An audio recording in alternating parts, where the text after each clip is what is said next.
Karibuni tena katika tafakuri zetu, na tafakari yetu ya leo inasema sisi tuna damu ya kifalme na ni warithi wa kifalme, lakini inategemea ni ufalme upi. Jumapili tulisherehekea sikukuu ya Yesu Kristo mfalme, na tuliona katika tafakuri ya kuwa Yesu ni mfalme mbinguni na duniani, ijapokuwa yeye sio mfalme wa ulimwengu huu. Sasa Yesu ni mfalme mbinguni na duniani, ijapokuwa yeye sio mfalme wa ulimwengu huu. Sote tunamjua mfalme wa ulimwengu huu kuwa ni yule muovu, kama tunavyosoma katika Wakorinto wa pili sura ya 4 mstari wa 4. Anasema, kwa upande wao Mungu wa dunia hii ametia giza akili za wasioamini, ili wasione mwanga wa Injili ya utukufu wa Kristo, ambaye ana sura ya Mungu. Sasa Yesu pia alisema katika Yohana 14 mstari ule wa 30, mimi sitasema nanyi maneno mengi tena, kwa maana yuaja mkuu wa ulimwengu huu, wala hana kitu kwangu. Nirudie neno hilo, kwa maana yuaja mkuu wa ulimwengu huu, wala hana kitu kwangu. Sasa kidogo watu wanaweza kuchanganyikiwa, hasa Yesu anaposema mkuu wa ulimwengu huu, na pia anasema mahali pengine, kwa mfano katika Mathayo 28 mstari ule wa 18, anasema nimepewa mamlaka yote mbinguni na duniani. Yaani anasema ninayo mamlaka yote, sio nusu wala sio pungufu, bali nimepewa mamlaka yote mbinguni na duniani. Sasa kama Yesu amepewa mamlaka yote mbinguni na duniani, na hilo amelisema yeye mwenyewe, iweje tena kuna mkuu wa ulimwengu huu ambaye Yesu anakiri kwamba yupo? Na pia tumeona pia Paulo katika barua yake kwa Wakorinto anamtaja kuwa ni mungu wa ulimwengu huu. Vilevile hata shetani mwenyewe alimwambia Yesu kwa kumringia pale alivyompandisha katika kilele cha mlima. Naomba tuliweke hilo neno kabisa, kwamba shetani alimpandisha katika kilele cha mlima, akamwonyesha milki na fahari za ulimwengu, na alimwambia, nitakupa enzi yote hii na fahari yake, kwa kuwa zote zipo mikononi mwangu, nami nitampa yeyote kama nipendavyo. Ila akampa Yesu sharti moja. Alimwambia, ikiwa utanisujudia mbele yangu, yote yanakuwa yako. Sasa Yesu anasema pia katika Yohana 16 mstari ule wa 15, anasema kuwa na yote alionayo Baba ni yangu. Nirudie, na yote alionayo Baba ni yangu. Tuliona hapo juu Yesu anasema yeye amepewa yote, nimepewa mamlaka yote mbinguni na duniani. Na vile vile anasema katika Yohana 16 mstari wa 15, na yote alionayo Baba ni yangu. Sasa tunajua kuwa mbingu na dunia ni mali ya Bwana, kama mzaburi anavyosema, mbingu na dunia na vyote vijazavyo dunia ni mali ya Bwana. Hiyo pia tunaweza tukaisoma katika Kumbukumbu la Sheria au Kumbukumbu la Torati sura ya 10 mstari ule wa 14. Sasa je, kuna mchanganyiko hapa? La hasha. Sasa ni nini tofauti ya ulimwengu huu na dunia hii? Ulimwengu huu ambao upo chini ya himaya ya Shetani ni ulimwengu wa anasa na starehe mbaya za dunia. Ni ulimwengu wa mali za dhuluma, ni fahari zisizokuwa na uwezo au uwepo wa amani, zenye sura ya ubinafsi, uchoyo, wivu, wizi, uadui na kadhalika. Nirudie tena jambo hili. Ulimwengu huu ambao upo chini ya Shetani, ambapo Shetani alimchukua Yesu katika kilele cha dunia na kumwonyesha. Malaki alimwonyesha starehe, anasa, fahari mbaya za dunia hii, mali za dhuluma, fahari zisizokuwa na uwepo wa amani, fahari au mali zenye sura ya ubinafsi, uchoyo, wivu, wizi, uadui, tamaa mbaya na vitu kama hivyo. Hivyo ndivyo Yesu anasema sio mali ya Baba, na hivyo sio mali yake. Na anasema kama tulivyoona, mkuu wa ulimwengu huu hana kitu kwangu. Yohana 14:30. Shetani anampa yoyote fahari, starehe na anasa hizi ikiwa atamsujudia, kama alivyomwambia Yesu, ukinisujudia mbele yangu, zote hizi zinakuwa mali yako. Sasa inamaanisha kwamba ili uweze kuzipata mali hizo, ni lazima utamsujudia. Sio tu kumsujudia Shetani, bali utazisujudia hizi mali, starehe, anasa au fedha ili uweze kuwa nazo. Maana yake ni kwamba utatawaliwa na fedha, mali au starehe au fahari hizo badala ya wewe kuzitawala. Sasa kama una fedha au mali tuseme, jaribu kujitafakari.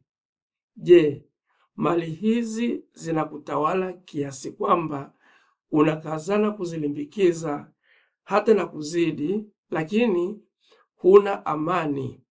Zinakupelekesha puta, zinakupa presha, lakini bado unazipambania, hata kuumiza watu, kuonea watu, kuwaibia, kudokoa, kunyang'anya, hata kuua.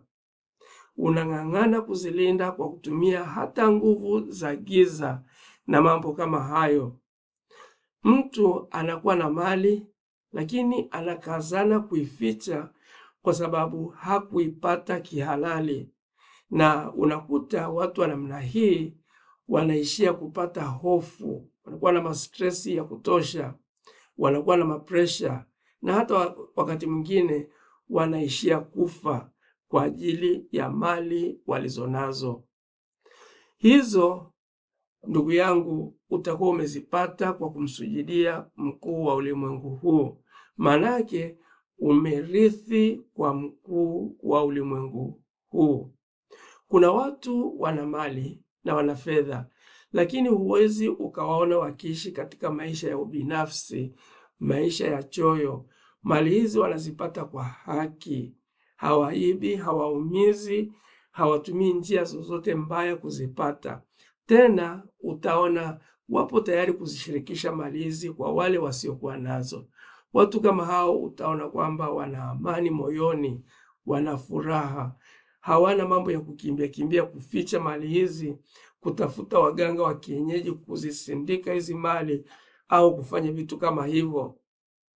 Lakini sasa hao, maana yake mali zao wamezipata kutoka katika fahari ya Mungu. Lakini ukiona umetawaliwa na mali badala ya kuitawala, au umetawaliwa na fedha, huthubutu hata kutoa shilingi moja kumsaidia yule ambaye ana shida, ijapo unazo hela nyingi tu. Unakuta watu wanazo mali za kutosha, wana fedha za kutosha, lakini kutoa shilingi moja tu kumsaidia mhitaji hawawezi kufanya hivyo. Kuna watu wengine hata wanaenda kwa waganga wa kienyeji, na hawa wanamsujudia shetani moja kwa moja, kwa sababu kule wanapewa masharti magumu na ambayo hayafai, hata kuua ndugu, jamaa na marafiki ili tu waweze kupata mali hizo. Lakini utaona kwamba wana fahari, wana mali za kutosha, wana fedha za kutosha, lakini katika maisha yao hakuna furaha, hakuna amani, hakuna upendo. Sasa hizo ni mali walizorithi kwa mkuu wa ulimwengu huu. Anasa na fahari zisizokuwa na amani na vitu kama hivyo ndizo mali za mkuu wa ulimwengu huu. Unaweza kuona mtu ameiba, akajenga nyumba, akanunua magari, halafu anawasumbua watu wa Mungu kwenda kuiombea na kuibariki nyumba au kubariki magari na vitu kama hivyo. Lakini ukweli ni kuwa wanaoziombea wanafanya kazi bure. Kwa sababu gani? Kwa sababu giza na mwanga havichangamani. Ndivyo tunavyoambiwa katika neno la Mungu.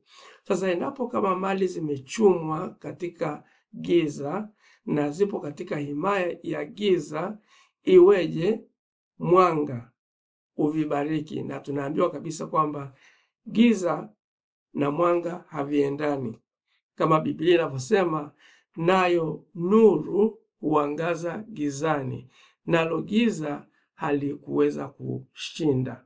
Malaki palipo na nuru hakuna giza, na palipo na giza hakuna nuru. Sasa mali kama hizo ambazo zimerithiwa kwa mkuu yule wa ulimwengu huu, ambaye Yesu anasema huyo hana kitu chochote na mimi.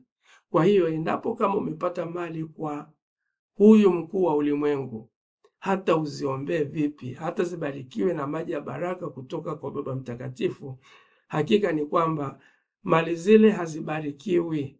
Ni kama tu tunafanya viini macho, lakini haziwezi kubarikiwa kwa sababu giza na mwanga havichangamani. Vile vile tunaona tawala dhalimu za ulimwengu huu ambazo hazina haki, nazo hazijatoka kwa Mungu, yaani Mungu ambaye ni Mungu muumbaji wa ulimwengu huu, bali zinatoka kwa Mungu wa ulimwengu huu. Hilo neno Mungu wa ulimwengu huu tunaliandika katika herufi ndogo. Sasa Mungu aliziumba mbingu na dunia kama tunavyoona katika kitabu cha Mwanzo sura ya 1 mstari wa 1, na vile vile alijaza dunia na alizijaza mbingu na dunia utukufu wake, kama tunavyosoma pia katika Isaya sura ya 6 mstari wa 3. Kisha basi Mungu akamweka mwanadamu atawale vyote vilivyomo duniani badala yake, kama tunavyosoma katika Mwanzo sura ya 1 mstari wa 28. Sasa hapa utaona kumbe mwanadamu amepewa ufalme au utawala duniani, na hakupewa na yule mwovu. Amepewa utawala au ufalme huu na Mungu. Vile vile tumeona kuwa katika falme za kidunia warithi wa mfalme wanatokana na ukoo wa kifalme. Ili uweze kuwa mrithi wa kifalme ni lazima utokane au uwe na damu ya kifalme. Tunaona Yosefu ambaye ni baba mlishi wa Yesu alikuwa wa ukoo wa Daudi, hivyo alikuwa wa damu ya kifalme. Sasa basi Yesu alikuwa mtoto halali wa Yosefu, ijapokuwa Yosefu hakumzaa. Nirudie tena. Tuliona katika tafakari ya Mtakatifu Yosefu, kama tulivyoitoa siku za nyuma, kwamba Yesu alikuwa mtoto halali wa Yosefu, ijapokuwa Yosefu hakumzaa. Tuliona kwamba Yesu ni mtoto halali wa Yosefu pale Yosefu alipopewa heshima ya kumpa mtoto Yesu jina. Hapo ilimfanya Yesu kuwa mtoto wake halali. Katika wakati wa Wayahudi wakati huo, baba ndiye alikuwa anampa mtoto jina. Sasa Yosefu alipewa jina na aliambiwa utamwita mtoto Yesu, yani utamwita jina lake Yesu. Kwa hiyo Yosefu ndio aliyempatia Yesu jina. Kwa hiyo Yesu ni mtoto halali wa Yosefu. Ndiyo maana basi Yesu alikuwa wa ukoo wa kifalme na aliitwa mwana wa Daudi ambaye ni mfalme.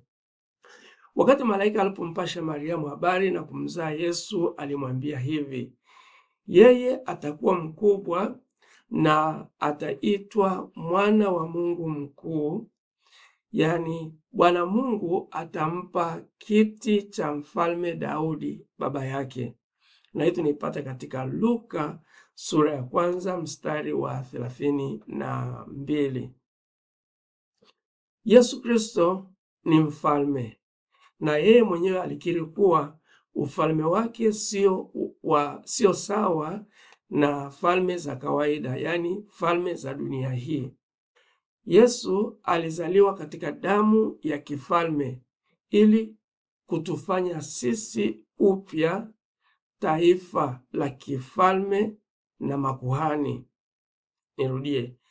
Yesu alizaliwa katika damu ya kifalme ili kutufanya sisi upya taifa la kifalme na makuhani. Tunasoma hivi katika Ufunuo: akatufanya sisi kuwa ufalme wa makuhani, au alitufanya sisi kuwa ufalme na makuhani ili tumtumikie Mungu Baba yake. Kwake Yesu Kristo uwe utukufu na nguvu milele na milele. Amina. Hii tunaipata katika Ufunuo sura ya 1 mstari wa 6. Kumbe basi, pasipokuwa taifa la kifalme na makuhani, hatuwezi kumtumikia Mungu. Ndio hapo unaona anasema akatufanya sisi kuwa ufalme na makuhani ili tumtumikie Mungu Baba yake. Na nimesema kumbe tusipokuwa taifa la kifalme, tusipokuwa makuhani, hatuwezi kumtumikia Mungu. Kumbe basi ndio maana Yesu alisema, pasipo mimi hamwezi kufanya chochote. Na hii tunaipata katika Yohana 15 mstari wa 5. Yeye Yesu alitufanya upya kuwa ufalme na makuhani kwa njia ya damu yake, kama tunavyoona katika Ufunuo sura ya 1 mstari ule wa 5, ambapo inasema yeye anatupenda na kwa damu yake ametufungua kutoka vifungo vya dhambi zetu. Waraka wa kwanza wa Petro unatukumbusha ya kuwa sisi ni wa damu ya kifalme, kama vile tunavyosoma. Anasema hivi: lakini ninyi ni ukoo mteule, makuhani wa mfalme, taifa takatifu, watu wake Mungu mwenyewe, mlioteuliwa kutangaza matendo makuu ya Mungu aliyewaiteni kutoka gizani, kisha akawaingizeni katika mwanga wake mkuu. Petro wa kwanza sura ya 2 mstari ule wa 9. Kumbe tunapashwa kuwa taifa la kifalme na makuhani ili tuweze kutangaza matendo makuu ya Mungu. Kwa damu yake azizi, Bwana wetu Yesu Kristo ameturejesha katika damu ya kifalme, ufalme ule tuliopoteza pale Adam na Eva walipomkosea Mungu. Kumbuka, Mungu alituumba sisi kama wafalme ili turithi utawala wake duniani. Mungu alipowaumba Adam na Eva aliwapa uwezo wa kutawala, kama tulivyosema tangu mwanzo kwamba Mungu akawabariki na kuwaambia, zaeni muongezeke, mkaijaze nchi na kuimiliki. Unaona, zaeni mkaongezeke au zaeni muongezeke, mkaijaze nchi na kuimiliki, muwatawale samaki wa baharini, ndege wa angani na kila kiumbe hai kitembeacho duniani. Mwanzo sura ya 1 mstari ule wa 28. Kumbe tuliumbwa sisi kama watawala au kama wafalme duniani mahali pa Mungu. Hata katekisimu yetu inasema kwamba Mungu alituumba ili tumjue, tumtambulishe duniani, tumtumikie, yani tuwe mawakala wake duniani. Lakini baada ya kupoteza ufalme, yani utawala, ambapo Adam na Eva walipokosa, mwanadamu alipoteza ile nafasi ya utawala, ile nafasi ya ufalme, na kuanzia hapo akaanza kutawaliwa na uovu na pia kupoteza ukuhani kwa kutenganishwa na Mungu. Tunaona tu mara baada ya Adam na Eva kufukuzwa katika bustani ya Eden, mtoto wake Kaini alitawaliwa na roho ya uovu, akamuua ndugu yake kutokana na wivu, kuona kwamba ndugu yake Habili sadaka yake ilikubaliwa na Mungu, lakini ya kwake haikukubaliwa. Akaingiwa na uovu, akaingiwa na nia mbaya, akaamua kumuua ndugu yake. Kwa hiyo tunaona kwamba sasa binadamu badala ya kutawala hasira, badala ya kutawala chuki, badala ya kutawala uovu, sasa anaanza kutawaliwa. Yesu alikuja kukitafuta kilichopotea, kama tunavyosoma katika Luka sura ya 19 mstari ule wa 10.